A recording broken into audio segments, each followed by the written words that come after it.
يقول يا ليتني قدمت لحياتي فيومئذ لا يعذب عذابه أحد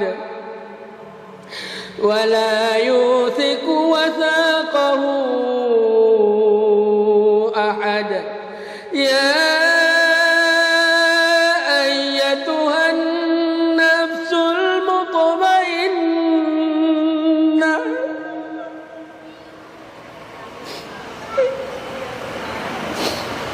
ارجعي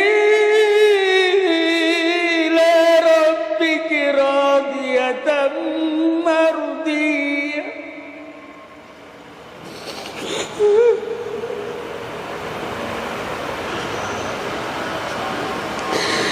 ارجعي إلى ربك راضية مرضية فادخلي في عبادي وادخلي جنتي.